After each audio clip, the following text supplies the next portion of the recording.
ভাইরে মুসলমান, একটা মুসলমান নরনারীর জন্য নয়া সাল, নতুন সাল জানুয়ারি মাস থেকে কিভাবে শুরু হয়। জি, একটা মুসলমানের জন্য নয়া নতুন সাল হচ্ছে মুহররমের মাস।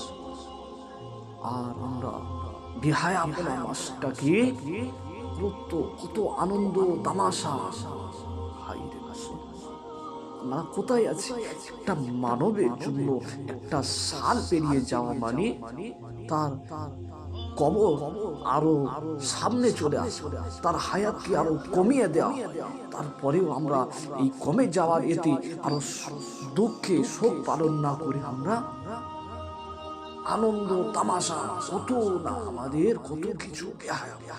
একটা মহিলা রাস্তাঘাটে কি হালাতে বার হচ্ছে, সে মহিলা জানে না যে তার ওই দেশে পুরুষের যে নজরটা, যে দৃষ্টিটা তার যে শরীরের প্রতি ফেলে, সেই মহিলা যদি জানতো লোহার ড্রেস পরে তারা বাইরে বার, কাপড়ের ড্রেস বাদ দিয়ে লোহার ড্রেস পরে ভাইরে মুসলমান, কত বড় বেহায়া হয়ে যাচ্ছে দিনের পর দিন।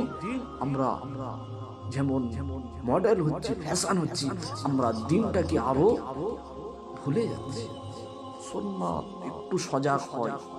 এইভাবে দুনিয়া, এইভাবে জিন্দেগি যদি আমরা পার করে দিই, আমাদের মতন হতভাগা, আমাদের মতন বদভ্রষ্ট আর কোনো একজন থাকবে না।